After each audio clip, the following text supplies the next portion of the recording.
sultry sound. Hi, I'm Debbie. Label-signed singer's music weaves a seductive spell.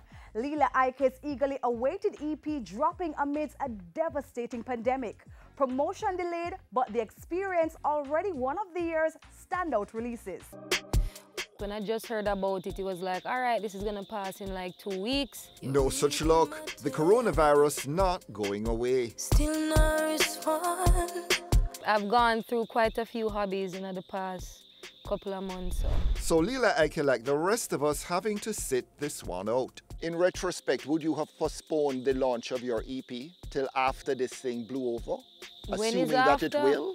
When is after? Because we talked about it. We spoke about, maybe hold it off a little because we didn't want to seem insensitive, The whole world, I go through a whole heap of things right now and we're just pushing out music. But I think we did like a whole thing on Twitter where we asked people, when would you want the project? Would you want us to wait? And everybody responded that now is the perfect time. The Experience launched live. Coffee, popcorn and Swiss Beats joining in. A measure of her ratings after emerging in 2018 with songs like Second Chance and Where I'm Coming From the following year. Both tracks on her breakout EP, along with the current single, Solitude. Peace of mind, that's just what I seek to find. I was a bit nervous about releasing the project because, as you know, the songs aren't purely reggae, and I just feel like people hear Second Chance and kind of just say, all right, this is what we expect from this girl.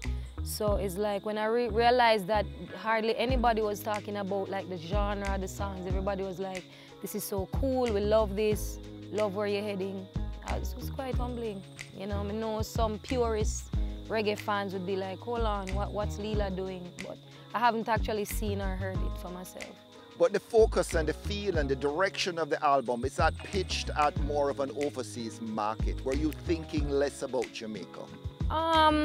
Definitely when I'm creating music, I try to think globally. Personally, I grew up in a situation where I grew up here, whole heap of reggae and dancehall and wanting to break in those spaces. So I feel like after, meeting up with Protege and just observing how he does his thing and also traveling, you kind of realize you have a world out there to cater for outside of Jamaica.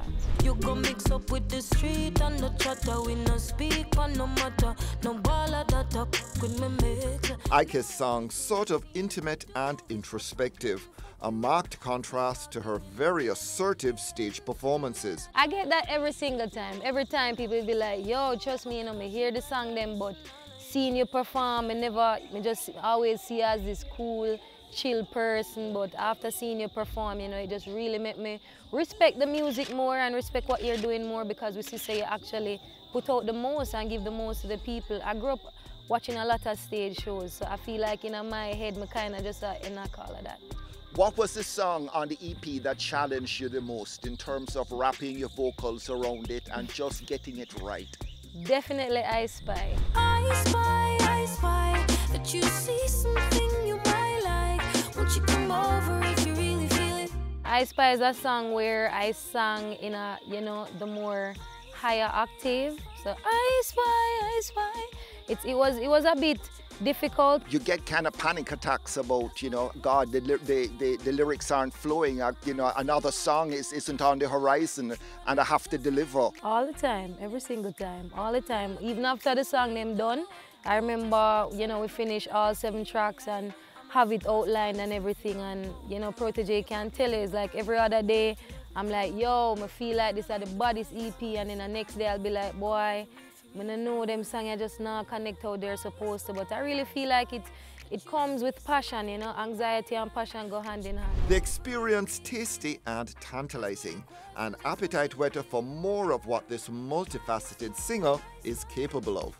That was the point I wanted to make, for just listen to my music with an open mind. You will probably hear me on a soca track. I don't really have no limit for myself. I really feel like when you observe where the Jamaican quote-unquote reggae music is at right now, everybody are experimenting sounds.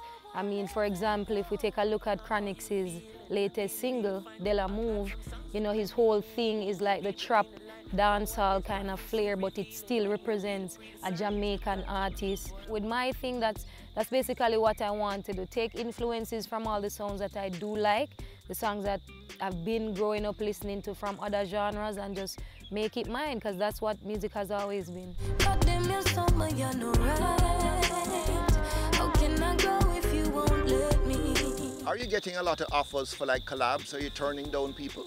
For sure. Tons and tons of people are reach out for collabs. Some of them I really feel like you're just not dead so yet for them on a song with Lila Ike, to be honest. I feel like most of the people reaching out to me right now would be like upcoming artists that are seeking a way to getting themselves known or get into the business.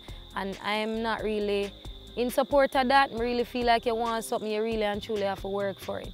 And then personally, I kind of focus on my thing, and if it is that I'm going to do a collab right now, it would have to change my life. Lila now signed to RCA, a deal that also includes her Indignation boss protege and stablemate Savannah. Don't wanna do this anymore right now. Find myself just trying to figure out what's on your mind. The label thing really must give you a kind of like, wow, you know, it's happening. For sure, it's definitely a big deal. It's a big deal because I know what it can do for an artist like me. You know, unconventional, just I do my thing, open to whatever, have a really beautiful singing voice. It's like if I get in the room with the right people, I know say it's going to be magic. I don't go into the studio anymore thinking I'm a reggae artist. I go in there thinking I'm a Jamaican artist. I kind of find it cool that the sensitive singer-songwriter person is also incredibly self-confident and knows that she's a very good singer. Yeah, man. Knows that she has the chops. Yeah. And so there's no false modesty about any of that stuff. No, man, I just You have the goods. I just facts for sure. So with the label now, it's like anything is possible. I can be in studio with Alicia Keys, with her, with whoever. I just have to say who I want to work with, and it happened.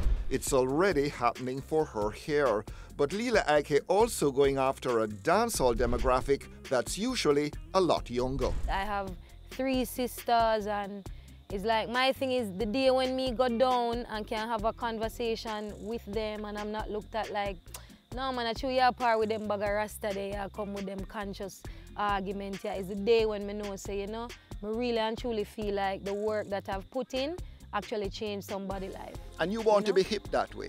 Because exactly, that's what I mean. I'm a grills and everything, and me no lock up my hair and all of that, because a whole heap of people like, yo, Lila, time for you lock up your now, you know, because your meditation is like, I really trying to just break that whole thing. You don't have to dread for be Rasta, and consciousness don't have a look, it's just a way of life. The world staged next for Lila Ike with The Experience, hopefully sooner than later. Her next single, Forget Me, no chance of that. A lot of people are looking forward to the moment when we actually get back out there and do the music. So with releasing the songs in a period